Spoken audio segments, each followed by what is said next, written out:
So alright guys, finally मैंने एक movie जो काफी टाइम से मैं डिले कर रहा था वो मैंने देख ली और उस मूवी का नाम है Rega the god of the monster. मेरे चैनल पर इस मूवी के लिए कमेंट तो काफी दिनों से आ रहे थे, लेकिन मैं इस मूवी को देखने की हिम्मत नहीं कर पा रहा था क्योंकि मुझे पता था कि रेगा रायता जरूर फैलाएगा।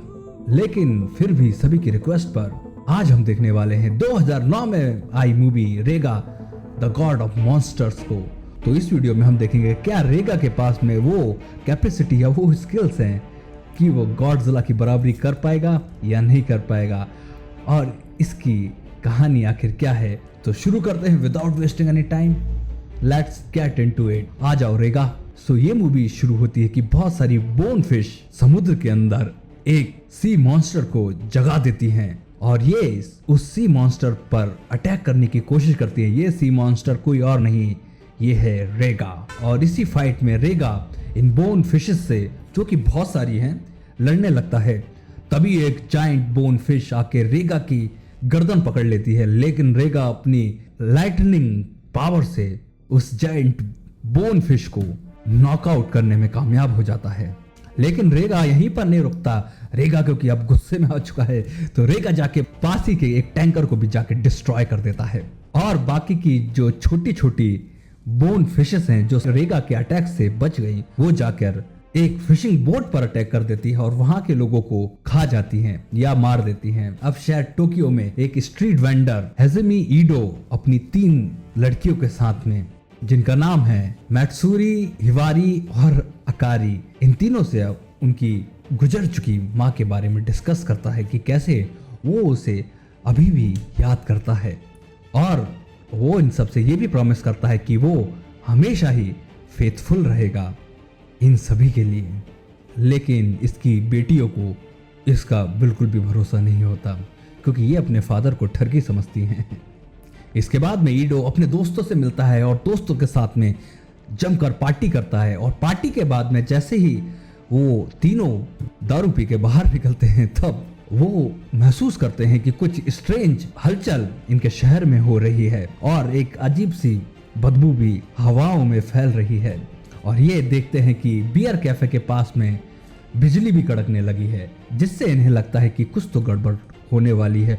वहीं डीप सी मरीन के अंदर एक बोन फिश के ऊपर रिसर्च कर रहे एक प्रोफेसर को वही बोन फिश जो फिर से रिवाइव हो जाती है और अटैक करके मार देती है। अगले दिन ईडो की बेटियां उसे एक औरत के साथ में पकड़ लेती है जिसका नाम मासूमी है और उनका शक कंफर्म हो जाता है कि उनका बाप सच में ठरकी है। और उसी रात में टोक्यो बॉय के पास में एक मॉन्स्टर पहुंच जाता है।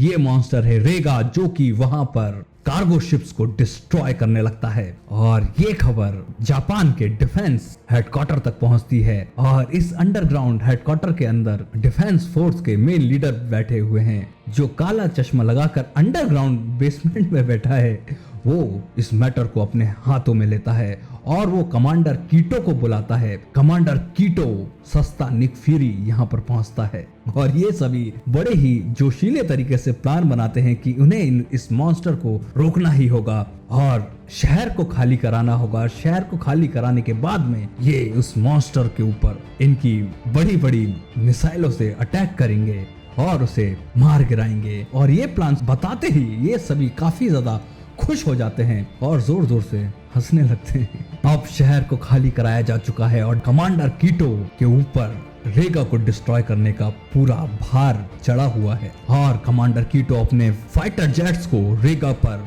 हमला करने के लिए भेजता है। रेगा भी अब शहर के अंदर घुस चुका है और रेगा आशी फ्लेम स्टैच्यू को भी जलाकर तबाह कर देता है। और ये तबाही ईडो और उसके दोस्त भी सब देखते रह जाते हैं। लेकिन कमांडर कीटो अभी रुकने वाला नहीं है। वो अपने फाइटर जेट को लगातार ऑर्डर देते जा रहा है कि वो रेगा पर मिसाइलों का अटैक करते जाएं। और इन मिसाइलों के अटैक के कारण रेगा को भी कुछ कुछ होता है और वो भी वहां से रिट्रीट करके वापस चला जाता है। और दूसरी ओर इनके हेडक्वार्टर में एक खुशी की लहर छा जाती है।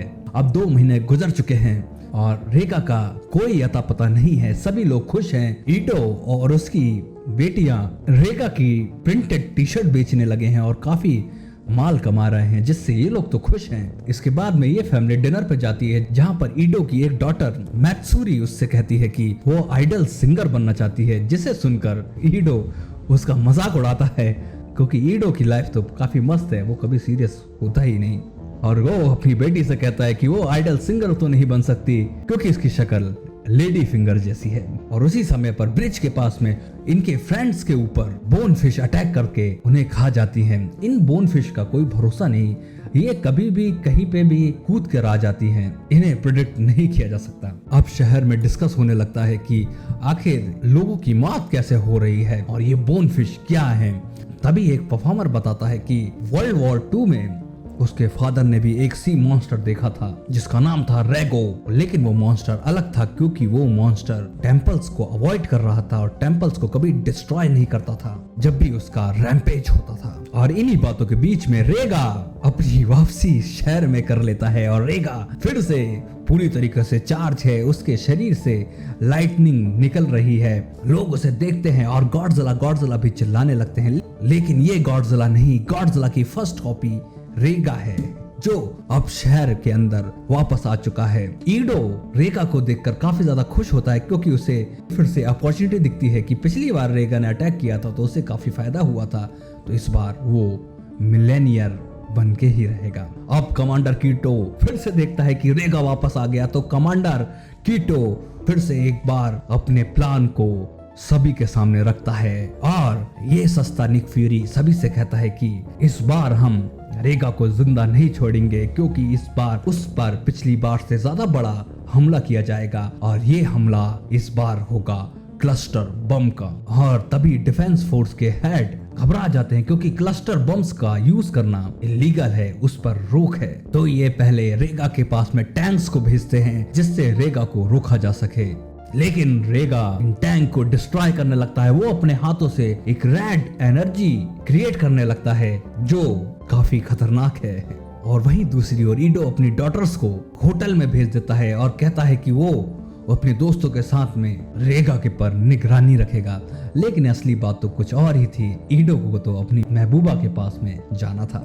अब कमांडर कीटो रेगा से परेशान हो चुका है, तो कमांडर कीटो अपने डेडली वेपन कामिकेस टैंक को रेगा के पास में भेजता है। ये टैंक रेगा के पास में जाता है और रेगा के ऊपर फायर करता है और रेगा डॉज कर लेता है जिससे निशाना मिस हो जाता है, जिससे ये साबित तो होता है कि रेगा इंटेलिजेंट भी है।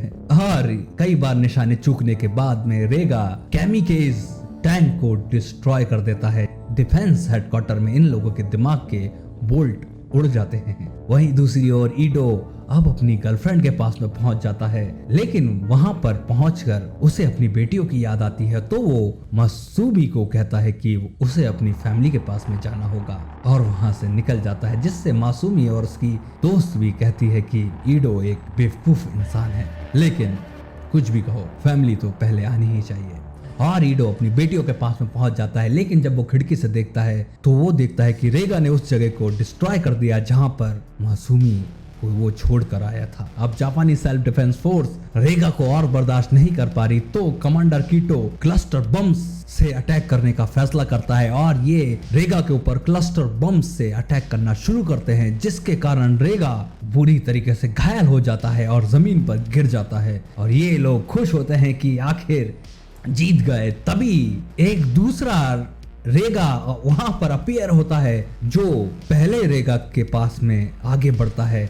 अब जापानी सेल्फ डिफेंस फोर्स में सन्नाटा छा जाता है क्योंकि ये तो एक रेगा से परेशान थे, अब तो दो मॉन्स्टर इनके सामने आ गए और डिफेंस फोर्स के हेड रोने लगते हैं क्योंकि अब इनके पास में कुछ करने के लिए बचा नहीं। और हमारा कमांडर कीटो भी वहां से दुखी होकर टूट जाता है। अब सभी को लगता है कि ये दूसरा मॉन्स्टर रेगा की मदद करने के लिए आया है, लेकिन यहाँ पर तो मामला कुछ और ही है। ये मदद करने के लिए नहीं आया बल्कि ये फाइट करने के लिए आया है। तभी हेडक्वार्टर में कीटो कहता है कि वो ऑल आउट अटैक करना चाहता है, लेकिन अंदर बैठे डिफेंस फोर्स के हेड और पॉलिटिशियन उसे ओवररूल कर देते हैं और कहते हैं कि ये एक मॉन्स्टर दूसरे मॉन्स्टर को लेने आया है और ये इसे लेकर चुपचाप समुद्र में वापस चला जाएगा, इसलिए हमें कुछ नहीं करना चाहिए। लेकिन अब ये दूसरा मॉन्स्टर रेगा से लड़ने की तैयारी करने लगता है और ये अपनी रेड बीम तैयार करके एक दूसरे पर छोड़ने लगते हैं और इनके बैटल में बाद में आया हुआ रेगा पहले वाले रेगा को डिफीट कर देता है और विक्टोरियस हो जाता है और जीतने के बाद में दूसरा विक्टोरियस रेगा नीचे झुकता है और पीछे से बौछार कर देता है। सभी सोचने लगते हैं कि ये रेगा जीतने के बाद में भी मूतने क्यों लगा, लेकिन असलियत में वो अपनी टेरिटरी मार्क कर रहा था जैसे दूसरे जानवर अपनी टेरिटरी मार्क करते हैं और ये रेगा वहां से चला जाता है। अब इस शहर पर फिलहाल तो कोई खतरा नहीं है, तो अगले दिन सवेरे ईडो अपनी बेटियों और अपने दोस्तों के साथ में नए दिन की नई शुरुआत करता है और ये सभी डिस्कस करते हैं कि मॉन्स्टर के अटैक से इन्हें एक चीज तो रियलाइज हो गई कि ग्लोबल वार्मिंग की वजह से ये मॉन्स्टर अपने हाइबरनेशन से बाहर आ रहे हैं, जो इनके लिए बहुत बड़ा खतरे का कारण हो सकता है। और इसी डिस्कशन के साथ में ये मूवी फाइनली खत्म हो जाती है। इसके बाद में इस मूवी में एक पोस्ट क्रेडिट सीन भी आता है और इस पोस्ट क्रेडिट सीन में ईडो की सभी बेटियां रेगा के बराबर साइज की हो गई हैं और वो रेगा को मार रही हैं और ये ऑडियंस को बाय कहती है और ऑडियंस इनसे कहती है कि एक पार्ट तो बना लिया लेकिन इसका दूसरा पार्ट बनाने की हिम्मत भी मत करना। सो ऑलराइट गाइस, ये थी Rega the god of the monster. इस मूवी को देखकर मुझे तो यही रियलाइज हुआ कि गॉड ऑफ द मॉन्स्टर तो दूर की बात है, रेगा एक प्रॉपर मॉन्स्टर भी नहीं बन पाया।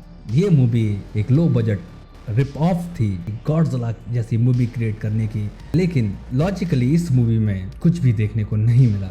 इस मूवी में ना रेगा की ओरिजिन्स देखने को मिलती है, ना इस मॉन्स्टर्स की पावर्स के बारे में ज्यादा कुछ जानने को मिलता है और इस मूवी में जो बोन फिशेस थी उनका तो कोई वजूद ही नहीं था कि वो कब आई कब चली गई, लेकिन फिर भी हमने इस मूवी को देख ही डाला। तो अब आप मुझे बताइए कि आपको Rega the god of the monster कैसा लगा और कमेंट कर आप अपने शुद्ध उपयुक्त विचार को भी कमेंट सेक्शन में पेश कीजिए और मुझे ये भी बताइए कि नेक्स्ट मूवी कौन सी आप देखना चाहेंगे। सो इसी के साथ में फिलहाल इस वीडियो में इतना ही, तो मिलते हैं नेक्स्ट वीडियो में। जब तक के लिए टेक केयर गाइस।